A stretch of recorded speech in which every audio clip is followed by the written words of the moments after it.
The Imperial Senate chamber was the largest enclosed space in the known galaxy. It stretched for kilometers in every direction, its ceiling lost in artificial clouds that glowed with soft golden light.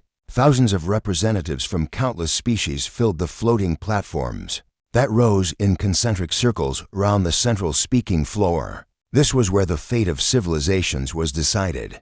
This was where the Galactic Empire demonstrated its absolute power over 2,000,000 star systems. Today, the chamber buzzed with casual conversation. The matter at hand was simple.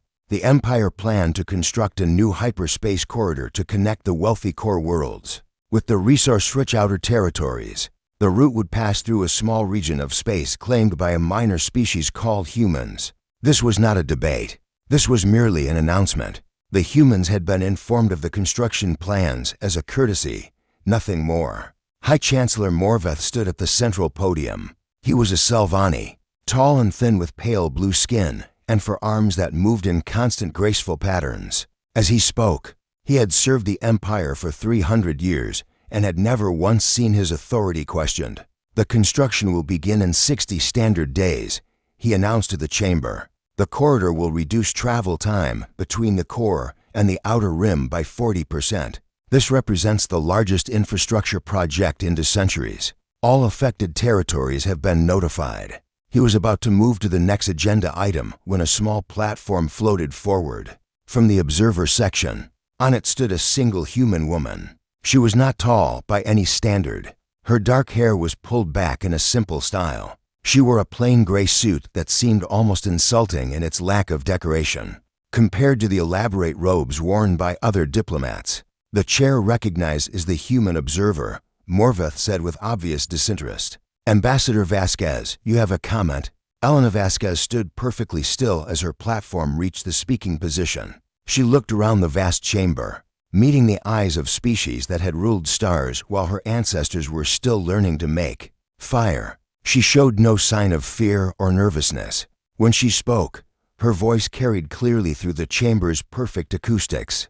I am here to deliver a formal declaration from the Terran Sovereignty Council, she said. Effective immediately. All Imperial vessels are forbidden from entering Terran space without explicit authorization from the human government. Any violation of this boundary will be considered an act of aggression and will be met with appropriate force. For a moment, there was complete silence. Then the laughter began. It started in the upper tiers, where the representatives of the oldest and most powerful species sat. It spread downward like a wave until the entire chamber shook with amusement. Some delegates wiped tears from their various eye configurations. Others made gestures of disbelief. The humans were forbidding the Empire from entering their space. The humans, with their 23 colony worlds and their primitive fleet of barely functional starships. High Chancellor Morveth did not laugh. He stared at the human ambassador with a mixture of confusion and irritation. Ambassador Vasquez, I believe there has been a translation error. Perhaps you meant to request a modification to the corridor route. The Empire is sometimes willing to consider such requests from cooperative territories. There is no error, High Chancellor, Elena replied. Her voice remained calm and steady. The translation is accurate. The Terran Sovereignty Council has declared our space closed to Imperial vessels. We are not requesting a modification. We are informing the Empire of our decision. The laughter died away slowly, replaced by murmurs of confusion. This was unprecedented. No species had ever forbidden the Empire anything. The very concept seemed impossible to understand. A Kethmari representative rose from his platform. His species had been conquered by the Empire 8,000 years ago, and they were now among its most loyal servants. This is absurd, he declared. The humans control a tiny fraction of space. They possess no significant military capability. By what authority do they presume to close their borders to the Empire? Elena turned to face him directly. By the authority of our right to exist as a free people. By the authority of our refusal to be treated as a subject territory. By the authority of our determination to never kneel before any power in this galaxy. The chamber erupted in shouting. Delegates called for the human ambassador to be arrested. Others demanded immediate military action against the Terran worlds. Some simply continued laughing, unable to take the situation seriously. High Chancellor Morveth raised all for arms and called for order. When the noise finally subsided, he addressed Elena with cold formality. Ambassador Vasquez, the Empire has tolerated human independence as a gesture of goodwill. We have allowed your species to develop at its own pace to maintain the illusion of sovereignty. But you must understand your position. You are not our equals. You are not even significant enough to be our enemies. You exist because we have chosen not to notice you. Elena nodded as if accepting this assessment. I understand how the Empire views us, High Chancellor. I am simply informing you that our view is different. Our space is closed. The hyperspace corridor will need to find another route. And if we refuse, if our ships enter your territory regardless of your declaration, then you will discover that our capabilities are not what you assume them to be. Morveth leaned forward, his expression shifting from annoyance to genuine anger. Is that a threat, Ambassador? Does humanity truly believe it can threaten the Galactic Empire? It is a statement of fact, Elena replied. We do not seek conflict. We do not desire war. We simply refuse to surrender our freedom. Any attempt to force us will be resisted. I strongly recommend that the Empire respects our boundaries. She bowed then, a formal gesture of diplomatic courtesy, and her platform began floating back toward the observer section. The chamber remained in stunned silence until she had departed through one of the side exits. Morveth turned to his aide, a younger Salvani who looked as confused as everyone else. Contact Fleet Command, Morveth said quietly. I want a task force sent to the human border immediately. 40 ships should be sufficient to correct this misunderstanding. The aide hesitated. High Chancellor, should we not first attempt further diplomatic communication? The time for communication has passed. The humans have insulted the Empire before the entire Senate. They must be reminded of their place. This will be handled quickly and quietly. By tomorrow, Ambassador Vasquez will be delivering an apology instead of declarations. The fleet was assembled within hours. 40 Imperial warships, each one capable of destroying a planet, jumped to hyperspace under the command of Admiral Kethvorin. He was a veteran of dozens of campaigns, a commander who had crushed rebellions and conquered systems for the glory of the Empire. He expected this mission to be the easiest of his career. The fleet emerged from hyperspace at the edge of Terran territory. Admiral Kethvorin stood on the bridge of his flagship, the Divine Judgment, and surveyed the border with his experienced eyes. He expected to find human defense stations, perhaps a handful of their primitive warships ranged in a futile defensive formation. He expected to see fear. He found nothing. The border was empty. No stations, no ships, no defenses of any kind.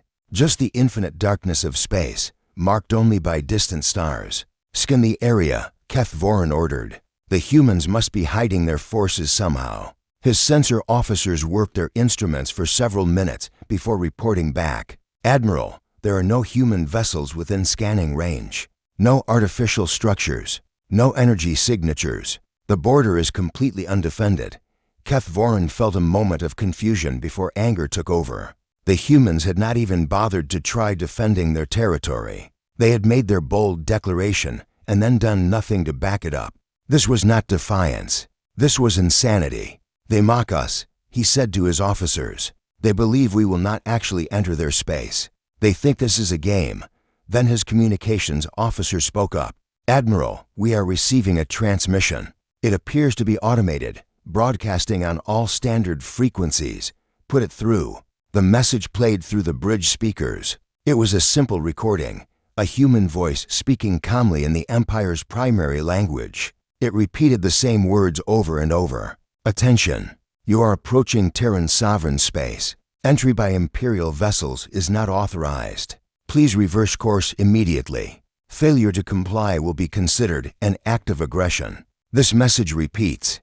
Kethvorin listened to the recording cycle through twice before he began to laugh. His officers joined him, and soon the bridge was filled with the sound of amusement. One beacon, the Admiral said. They have defended their border with one automated beacon.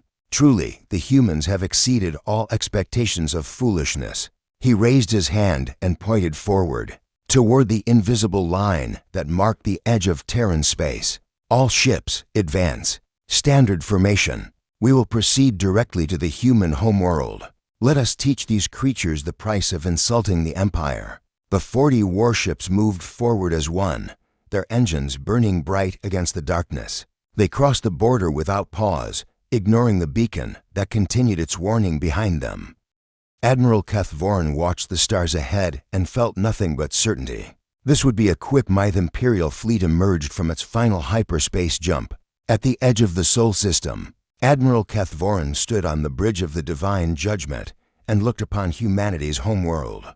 For the first time, Earth floated in the distance, a blue and green sphere wrapped in white clouds. It looked fragile, beautiful, perhaps, but fragile, easy to destroy. Around the planet, Kethvorin could see the signs of human civilization. Orbital stations circled at various altitudes. Ships moved between them in steady patterns. On the planet's single large moon, he could detect the heat signatures of settlements. Everything looked normal. Everything looked peaceful. "Admiral," his sensor officer reported, "I am detecting no military vessels in the system. The human ships appear to be civilian transport and cargo only. Their orbital defense platforms are minimal and outdated." Kethvorin nodded with satisfaction. This was exactly what he had expected. The humans had made their bold declaration without any ability to enforce it. They had gambled that the Empire would not call their bluff. They had gambled wrong. "Open a channel to the human government," he ordered. "All frequencies. I want every human in this system to hear this message." The communications officer worked his console and then nodded. "Channel open, Admiral." Kethvorin straightened his uniform and adopted his most commanding pose. "Attention, human leadership. I am Admiral Kethvorin of the Imperial Fleet. You have committed a grave insult against the Galactic Empire by declaring our vessels forbidden from your space.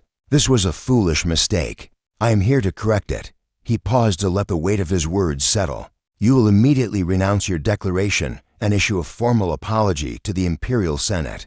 You will surrender Ambassador Elena Vasquez to face charges of diplomatic misconduct. You will accept Imperial observers at all government facilities to ensure future cooperation. You have 1 hour to comply. If you refuse, I will begin systematic destruction of your orbital infrastructure until you change your mind." He made a cutting gesture and the channel closed. Then he settled back in his command chair to wait. He expected the response within minutes. The humans would panic, argue among themselves, and ultimately surrender. They had no other option. 10 minutes passed. 20, 30. The Admiral watched Earth continue its peaceful rotation below. Ships continued their normal patterns. Nothing changed. "Admiral," the communications officer said, "we are receiving a response from Earth." Finally, "Put it through." The main view screen flickered and a human face appeared. It was a woman, older than the ambassador, with gray hair and calm brown eyes. She sat behind a simple desk in what appeared to be an ordinary office. She did not look frightened. "Admiral Kethvorin," she said pleasantly, "I am Secretary General Maria Santos of the Terran Sovereignty Council. Thank you for your message. I hope your journey to our system was comfortable." Kethvorin blinked. The woman spoke as if he were a visiting dignitary rather than the commander of an invasion fleet. "Secretary General, I trust you understood my demands. Your hour has already begun." "Yes, I understood them perfectly," Maria replied. "Unfortunately, we will not be complying. Our declaration stands. Imperial vessels are not authorized in Terran space. I must ask you to withdraw your fleet within 12 standard hours." The Admiral leaned forward in his chair. "You ask me to withdraw? Woman, do you understand the situation? I have 40 warships aimed at your planet. I can destroy everything your species has built in a matter of hours." Maria nodded as if acknowledging a reasonable point. "I understand you believe that to be true. I am simply informing you that our position has not changed. We do not wish conflict with the Empire. We have no aggressive intentions, but we will not surrender our sovereignty. Please withdraw your fleet, and we can discuss this matter through proper diplomatic channels." "There is nothing to discuss. You will comply, or you will suffer the consequences." "That would be unfortunate for everyone involved," Maria said. "But it is your choice to make. I hope you will reconsider." Santos out. The screen went dark. Kethvorin sat in stunned silence for a moment. The humans were not surrendering. They were not even negotiating. They were simply refusing to acknowledge the threat he posed, as if 40 Imperial warships were no more concerning than a minor inconvenience. "Admiral," his first officer said carefully, "perhaps we should contact command for further instructions. The humans are not responding as expected." "No." Keth Voren stood from his chair, his face hardening with anger. "They believe we are bluffing. They believe the Empire will not actually use force against them. We will prove them wrong." He turned to his weapons officer. "Target the largest orbital station. Low power, precision strike.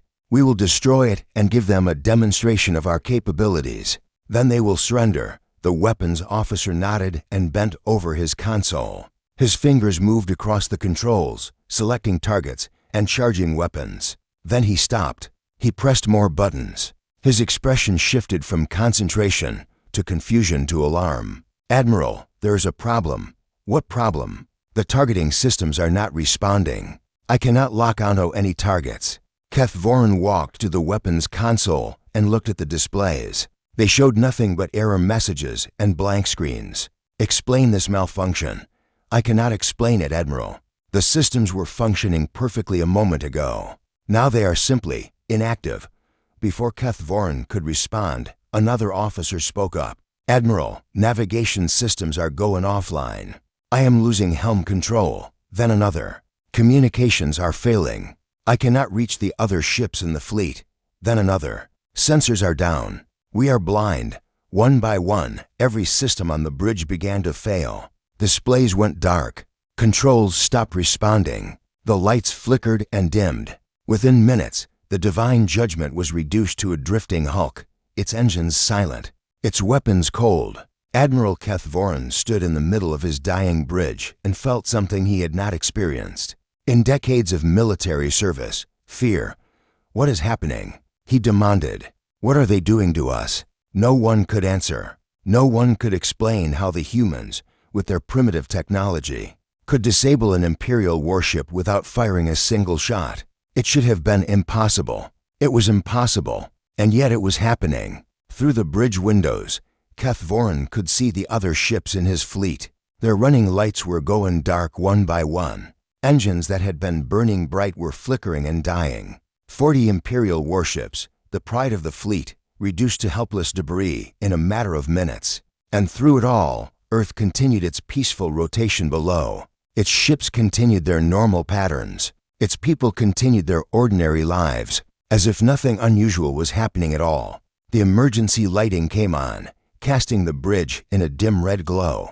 The life support systems still functioned, at least. They would not die immediately, but they were trapped, helpless, at the mercy of an enemy they had dismissed as insignificant. "Admiral," the sensor officer said quietly, "I still have visual observation through the windows. There is a ship approaching." Keth Voren looked out and saw it. A small vessel, barely larger than a shuttle, moving slowly toward the divine judgment. It showed no weapons. It carried no obvious threat. It simply approached, and then stopped a short distance from the flagship's hull. A communication came through on the emergency backup channel, the only system that still functioned. "Admiral Keth Voren, this is Director Sarah Chen of the Terran Sovereignty Protection Division. I am requesting permission to board your vessel. I believe we have much to discuss." The Admiral looked at his silent bridge, at his powerless ship, at his helpless fleet. He had come to teach the humans their place. Instead, he was about to receive a lesson of his own. "Permission granted," he said quietly. "Come aboard." The human shuttle docked with the divine judgment through a manual airlock connection. Admiral Keth Voren waited in the main briefing room with a handful of his officers. They had no weapons drawn. What would be the point?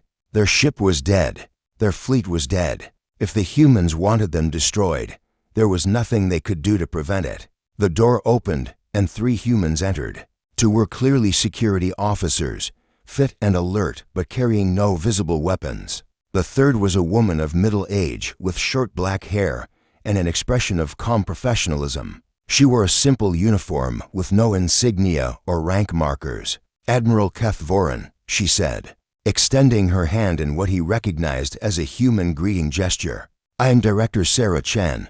Thank you for agreeing to meet with me." Keth Voren did not take her hand. "You have disabled my fleet. You have trapped us in your system. I do not believe I had much choice in this meeting. Sarah lowered her hand without offense. You had every choice. You could have turned back at the border. You could have responded to Secretary General Santos with willingness to negotiate. You could have recognized that our declaration was serious and acted accordingly. Instead, you chose to threaten our planet and attempt to destroy our stations. Every choice that led to this moment was yours. You had no right to close your space to Imperial vessels. The Empire has never recognized such restrictions. Rights are not granted by Empire's Admiral. They are claimed by. The Imperial throne world of Ethoria was the heart of civilization. For 12,000 years, emperors had ruled from its magnificent palaces. Its cities stretched across entire continents, monuments to the glory of the species that had conquered the stars. 2 million systems paid tribute to this world. 100,000 species bowed before its authority. The Galactic Empire was the greatest power that had ever existed, and Ethoria was its crown. In the deepest chambers of the Imperial Palace, Emperor Vethkaner VII sat upon the crystal throne and listened to Admiral Kethvorin's report. The throne room was empty except for the Admiral, the Emperor, and a handful of the most trusted advisors. What Kethvorin had to say was not for public ears. The Admiral spoke for nearly an hour. He described the border crossing, the empty defenses, the journey to Earth. He described his demands and the human refusal. He described the moment when his entire fleet went dark, disabled by technology that his officers could not explain. He described his meeting with Director Chen and her revelation of humanity's hidden capabilities. When he finished, the throne room was silent. Emperor Vethkaner sat motionless on his throne, his ancient face unreadable. He was over 400 years old, kept alive by the most advanced medical technology in the galaxy. He had ruled for 3 centuries. He had crushed rebellions, conquered empires, and destroyed species that defied him. No one had ever dared to challenge him so directly. You are telling me, the Emperor said slowly, that a species we dismissed as primitive has developed technology superior to our own, that they have been deceiving us for 50 years, that they disabled your entire fleet without firing a single weapon. Admiral Kethvorin stood at attention, refusing to show the fear that churned in his stomach. Yes, Your Majesty, I am telling you exactly that, and you believe this report. You do not think it was some trick, some illusion designed to frighten us. The systems on my ships were genuinely disabled, Your Majesty. My engineers have examined them. They cannot explain how it was done. Whatever the humans have developed, it is real, and it is beyond anything we currently possess. The Emperor was silent for a long moment. Then he turned to his chief advisor, a Sylvani named Vexavaner who had served 3 emperors before this one. What is your assessment? Vexavaner chose his words carefully. Your Majesty, if Admiral Kethvorin's report is accurate, we face a significant threat. A species capable of disabling Imperial vessels without conventional weapons poses a danger we have not encountered before. However, I must also consider the possibility that the Admiral was somehow deceived or manipulated. The humans have clearly been dishonest about their capabilities. They may be exaggerating their strength to avoid conflict. They showed me their defense network. Kethvorin interjected. They showed me technical data I could not fully understand. They demonstrated capabilities that should not exist. I do not believe they were bluffing. And yet, another advisor spoke up. They let you go. They returned power to your ships and allowed you to leave. If they truly had the power to destroy an Imperial fleet, why show mercy? Mercy is a sign of weakness, or it is a sign of confidence. Kethvorin replied. They do not fear us. That is what frightened me most. They looked at 40 Imperial warships and showed no concern whatsoever. Emperor Vethkaner raised a hand, and the room fell silent. He rose from his throne and walked to a window that overlooked the capital city. Millions of beings moved through the streets below, living their lives under the protection of Imperial power. They believed the Empire was invincible. They believed no force in the galaxy could threaten their way of life. Admiral Kethvorin, the Emperor said without turning, you recommend diplomacy. You suggest we respect the human boundaries and seek a peaceful resolution. Yes, Your Majesty. Given what I witnessed, I believe direct military confrontation would be extremely costly. The humans have prepared for this moment for 50 years. They will not be easily defeated, and if we do not confront them, if we simply accept their declaration and allow them to close their space to us, what message does that send to the rest of the galaxy? Keth Voran hesitated. He knew the answer the Emperor wanted, and he knew the truth. They were not the same thing. It would send a message of restraint, he said carefully. A message that the Empire is wise enough to choose its battles, that we do not waste resources on conflicts that do not benefit us. No. The Emperor turned from the window, and his eyes were cold. It would send a message of weakness. It would tell every species in the galaxy that the Empire can be defied, that a small group of primitives can stand against us and survive. It would invite rebellion across 100,000 worlds. He walked back to his throne and sat down heavily. The humans must be punished. They must be crushed so completely that no one ever considers following their example. This is not about territory or resources. This is about the survival of the Empire itself. Admiral Keth Voran felt his heart sink. Your Majesty, I urge you to reconsider. The humans are not what we believed them to be. A direct assault may not succeed as easily as you expect. Then we will not send a direct assault. We will send an overwhelming assault. Not 40 ships, Admiral. 4,000. We will bring such force to bear that no amount of hidden technology can save them. The Admiral wanted to argue further, but he saw the look in the Emperor's eyes. The decision was made. Nothing he said would change it. The Empire would go to war with humanity, and millions might die because of it. The mobilization began immediately. Ships were recalled from across the Empire. The largest military force assembled in 3 centuries gathered at staging points along the route to Terran space. 4,000 warships, crewed by millions of soldiers, armed with weapons capable of destroying planets. It was a force designed not just to defeat the humans, but to annihilate them so completely that nothing remained. On Earth, Director Sarah Chen watched the mobilization through intelligence networks that the Empire did not know existed. Humanity had listening posts scattered throughout Imperial space, hidden devices that monitored communications and tracked fleet movements. They saw every ship that joined the Armada. They heard every order that was given. 4,000 ships, her deputy said quietly.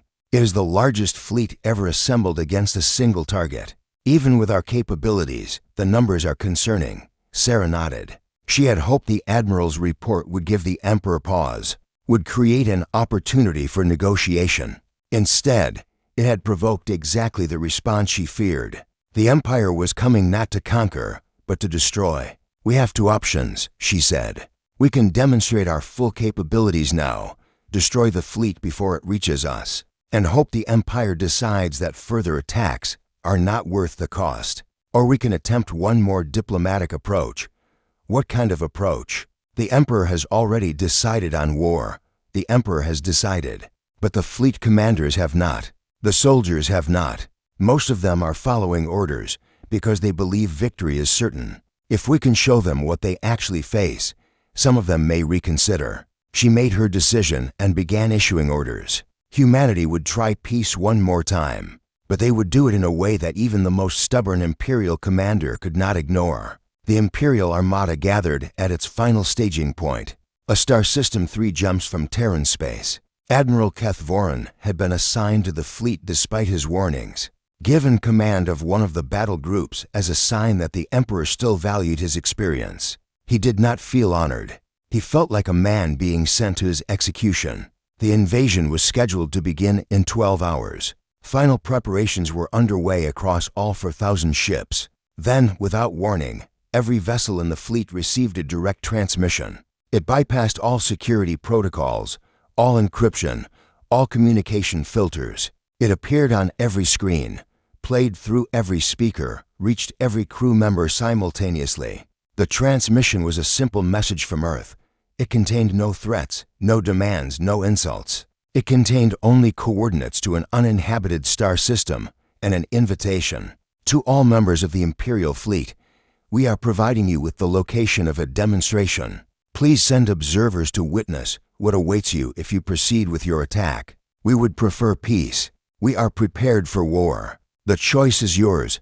Admiral Keth Voran read the message and felt a mix of hope and dread. The humans were offering one last chance. They were willing to show their capabilities openly, to prove that they were not bluffing. It was exactly the kind of evidence that might convince the fleet commanders to recommend caution. He sent an urgent message to the fleet's supreme commander, Admiral the Tsar Merveth, requesting permission to investigate the coordinates with a reconnaissance force. To his surprise, Merv TH agreed. Perhaps even he was curious about what the humans could do. 500 ships were detached from the main fleet and assigned to investigate the coordinates. Admiral Keth Voran was given command of this reconnaissance force. As his ships jumped to hyperspace, he wondered what awaited them. Whatever it was, he suspected it would change everything.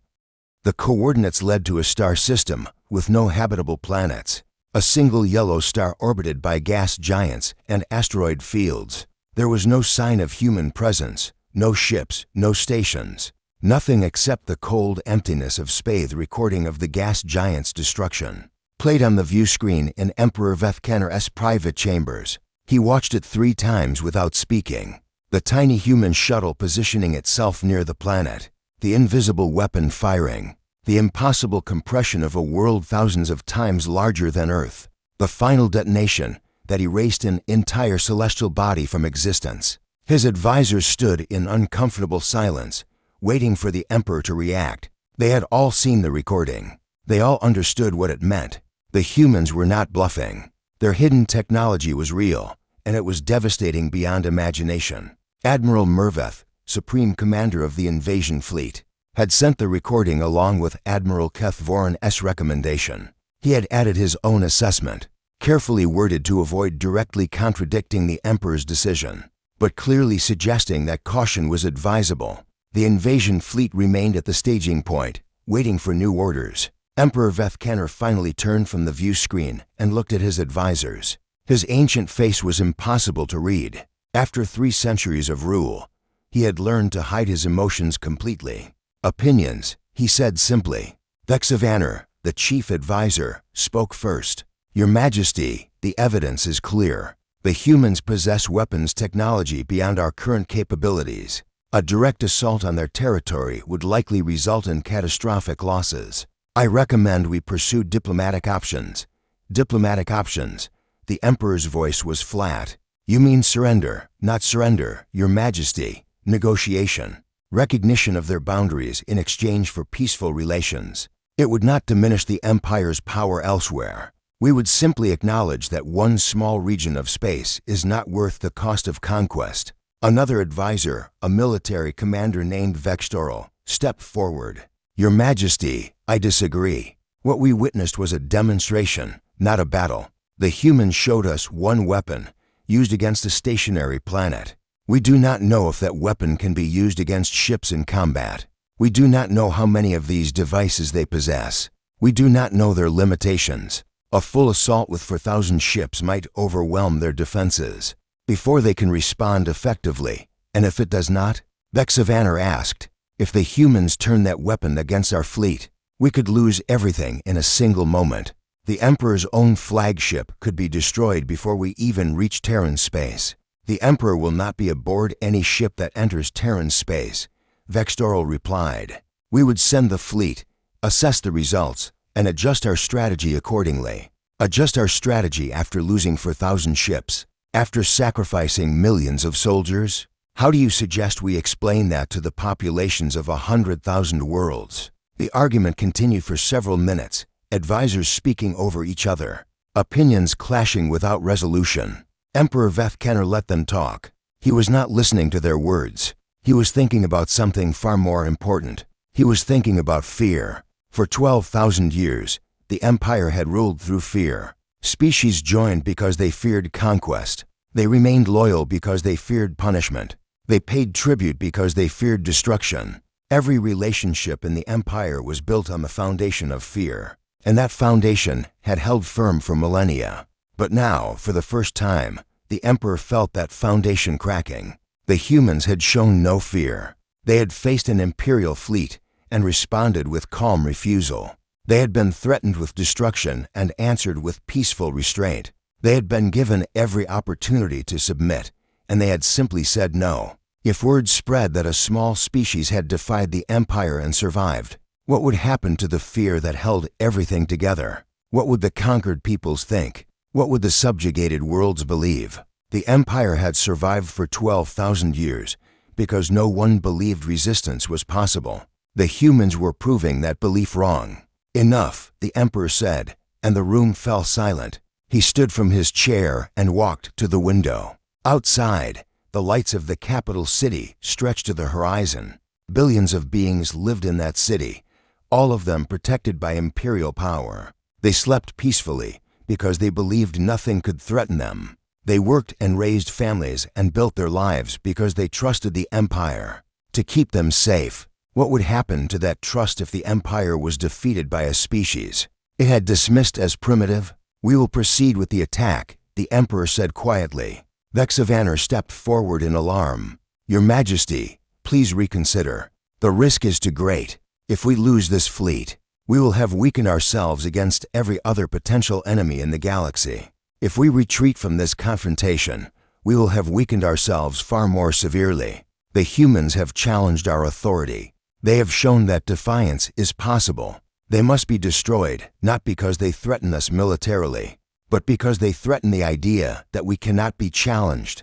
But the weapon, Your Majesty, the demonstration proves nothing except that the humans are clever. They created a spectacular display to frighten us into submission. But displays do not win wars. Ships win wars. Soldiers win wars. We have 4,000 ships and millions of soldiers. The humans have a few dozen colony worlds and one impressive trick." He turned to face his advisors, and his expression was hard. "The fleet will advance. If the humans resist, we will discover the true limits of their capabilities. If they can destroy our ships, then we will know what we face. If they cannot, then we will crush them and end this threat forever.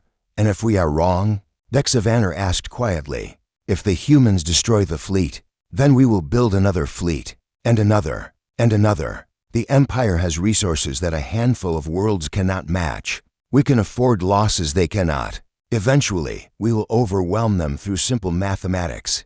Their only hope is that we lose our courage before they run out of defenses." He raised his hand in dismissal. "Send the order. The invasion begins tomorrow. All 4,000 ships will enter Terran space simultaneously. If the humans want war, we will give them one they cannot survive." The advisors bowed and departed, some reluctantly, others with visible enthusiasm. Within hours, the order reached the staging point. Admiral Merv Th received it with a mixture of resignation and duty. He had served the Empire his entire life. He would follow orders even when he believed them to be wrong. Admiral Keth Voran received the order aboard his own flagship and felt something close to despair. He had tried to warn them. He had shown them the evidence, and still they were proceeding with an attack that could end in catastrophe. He thought about the human director, Sarah Chen, and her offer of peace. She had shown him mercy when she could have shown him death. She had trusted him to deliver a message of reconciliation to the Empire. He had failed her. He had failed everyone. But there was one thing he could still do, one message he could still send. It was treason, technically. It could cost him his rank, his freedom, perhaps his life. But as he watched the fleet prepare for its final jump to Terran space, he decided that some things were more important than personal survival. He wrote a short message and transmitted it on a frequency that human intelligence networks were likely to be monitoring. It contained only a few words, but they said everything that mattered. "The fleet is coming. 4,000 ships. Be ready. I am sorry." He did not know if the humans would receive it. He did not know if it would make any difference. But at least he had tried. At least he had done what he could to prevent the disaster that was about to unfold. On Earth, Director Sarah Chen received the message and understood its significance. An Imperial Admiral had risked everything to warn them. It was a small gesture, but it confirmed what she had always believed. Not everyone in the Empire was a monster. Not everyone wanted war. There were individuals who valued peace, who recognized the costs of violence, who hoped for something better. She filed the message away and turned her attention to the defense of her world. The fleet was coming. 4,000 ships against 23 colony worlds and a handful of defense systems. The numbers were overwhelming, but numbers were not everything. Humanity had spent 50 years preparing for this moment. They had built weapons the Empire could not understand.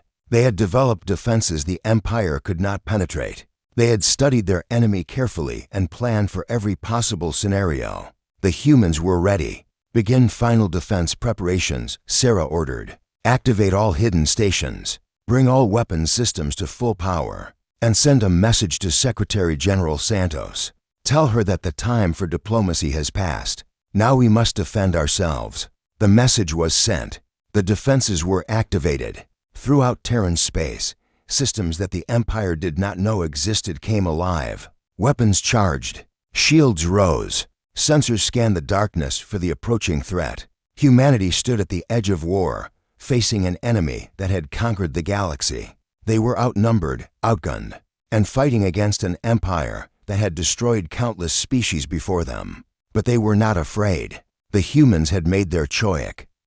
The Imperial Armada emerged from hyperspace at the edge of Terran territory. 4,000 warships spread across a volume of space so large that the lead vessels could barely detect the ones at the rear. Admiral Merveth stood on the bridge of his command ship and surveyed the formation with grim satisfaction. This was the largest military force assembled in 3 centuries.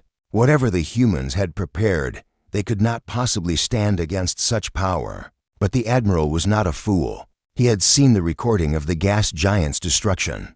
He knew that overconfidence had cost Admiral Kethvorin his fleet. He would not make the same mistake. "All ships halt at the border," he ordered. "Full sensor sweep. I want to know everything about what lies ahead before we take another step." The fleet stopped its advance and began scanning Terran space. The results came back quickly, and they were confusing. The sensors detected human ships near Earth and its colonies, but far fewer than expected. They detected orbital stations and defense platforms, but nothing that could threaten an armada of this size. They detected energy signatures from various locations throughout human territory, but the readings were unclear, as if something was interfering with the sensors. "Admiral," his sensor officer reported, "I am having difficulty obtaining clear readings. There appears to be some kind of interference affecting our instruments. The data is incomplete. The humans are jamming us? Possibly. Or there is something in their space that our sensors cannot properly analyze. I cannot determine which." Admiral Merv TH considered this information. The interference was concerning, but it could be nothing more than natural phenomena or primitive human countermeasures. He had 4,000 ships. He would proceed cautiously, but he would proceed. All ships advance in standard formation. Weapons charged, shields at maximum. If anything fires on us, destroy it immediately. The Armada moved forward, crossing the boundary into Terran space.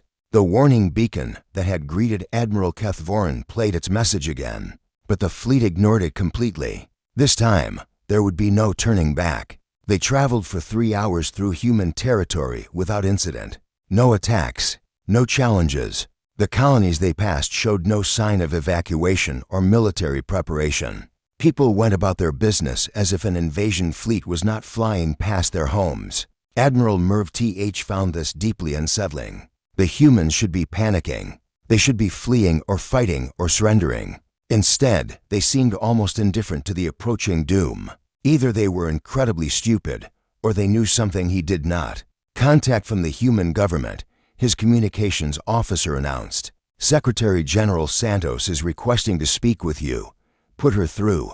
The view screen flickered, and Maria Santos appeared. She looked exactly as she had when she spoke to Admiral Kethvorin. Calm, composed, completely unafraid. "Admiral Merv TH," she said pleasantly. "I see you received my invitation." "Your invitation?" "The demonstration. We provided coordinates. Your scouts witnessed our capabilities. I assumed you would understand the message and turn back. Yet here you are. We understood your message, Secretary General. We simply do not believe that a single weapon changes the fundamental reality of this situation. You are outnumbered 4,000 to 1. Your technology may be impressive, but it cannot overcome such odds." Maria nodded thoughtfully. "That is what the Emperor believed as well, I assume. He is a proud man. Pride often blinds us to uncomfortable truths." She leaned forward slightly. "Admiral, I am going to make you an offer. This will be my final attempt at peace. Turn your fleet around now and withdraw from Terran space. No shots will be fired. No ships will be harmed. We will forget this invasion ever happened and return to diplomatic channels. And if I refuse, then we will defend ourselves, and many of your people will die." Admiral Merveth laughed, though there was little humor in it. "You threaten for 1,000 warships with death? Your confidence borders on insanity. It is not confidence, Admiral. It is certainty. We have prepared for this moment for 50 years. We know exactly what we are capable of. We know exactly what your fleet is capable of. The outcome of this battle is not in doubt. The only question is how many will die before you accept reality." The Admiral was about to respond when his censor officer interrupted urgently. "Admiral, I am detecting massive energy buildups throughout Terran space. Unknown sources. The readings are beyond anything in our database." Merveth looked at Maria Santos, and for the first time, he felt a flicker of doubt. "What is this?" "This is your final warning," Maria said quietly. "Turn back now or face the consequences. I have my orders. The Emperor has commanded this attack. I will not retreat." Maria's expression shifted to something that might have been sadness. "Then I am sorry for what comes next. Truly, I am. Your soldiers are not our enemies. They are simply following orders, as soldiers do. But we cannot allow them to destroy our worlds and enslave our people. We must defend ourselves." The transmission ended. Admiral Merveth barely noticed. His attention was fixed on the sensor displays, which were now showing impossible readings from every direction. Throughout Terran space, humanity's hidden defenses were revealing themselves. Weapons platforms that had been invisible moments before were now glowing with charged power. Satellite networks that had appeared dormant were now active and targeting the Imperial fleet. Ships that had seemed like harmless civilian vessels were now deploying weapon systems of unfamiliar design. And in the space around the fleet itself, something else was happening. The interference that had plagued their sensors was clearing, and the Admiral could finally see what had been hidden. Surrounding his armada on every side was a network of devices. Small spheres no larger than a person, floating in perfect formation. There were thousands of them, tens of thousands. Each one pulsed with the same energy signature that had been detected at the gas giant demonstration. The humans had not built one weapon capable of destroying planets. They had built an army of them, and they had positioned that army around the Imperial fleet without anyone noticing. "All ships, emergency reverse," Merveth shouted. "Get us out of here now." But it was too late. The human devices activated simultaneously. Unlike the demonstration, they did not fire at planets. They fired at ships. Beams of invisible energy struck Imperial vessels, and those vessels simply stopped functioning. Engines went dark. Weapons powered down. Shields collapsed. One by one, the most powerful fleet in galactic history was rendered helpless. The attack lasted less than 3 minutes. When it was over, 4,000 Imperial warships drifted powerless in Terran space. Their crews were alive, their life support systems still functioning, but they were trapped, defeated, unable to move or fight or communicate. Admiral Merveth stood on his darkened bridge and stared at the destruction of everything he had been sent to accomplish. The humans had not killed anyone. They had simply turned the entire Imperial armada into a collection of expensive debris. A communication crackled through on the emergency channel. It was Maria Santos again. "Admiral, your fleet has been neutralized. No one has been harmed.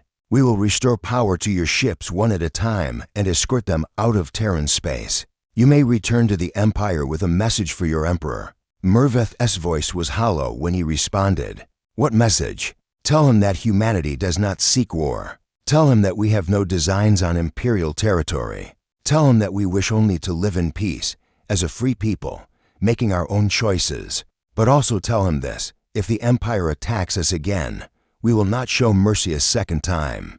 The next fleet that enters our space without permission will not be disabled. It will be destroyed. This is not a threat. It is a promise." The communication ended. Over the following hours, the human devices moved through the fleet, restoring power to ships one at a time and sending them toward the border. The Imperial crews could do nothing but comply. They had been utterly defeated without a single weapon being fired against them. When Admiral Merveth's flagship finally regained power, he immediately contacted the remaining Imperial commanders and ordered a full withdrawal. There was no question of continuing the attack. There was no option except retreat. As his ship crossed back into Imperial space, he thought about the message he would deliver to the Emperor. He thought about the consequences of this defeat and what it would mean for the galaxy. The Empire had been humiliated by a species it had dismissed as insignificant. The foundation of fear that held everything together had cracked, possibly beyond repair. The Emperor would be furious. He might order another attack, a larger one. He might continue the war until the Empire had nothing left to fight with. Or he might finally accept reality and seek the peace that the humans had offered repeatedly. Merv hoped for peace. After what he had witnessed, he understood that war with humanity was not a battle the Empire could win. The humans were something new, something that had never existed before. They had power beyond imagination and the restraint to use it wisely. They could have destroyed his fleet. They chose to spare it.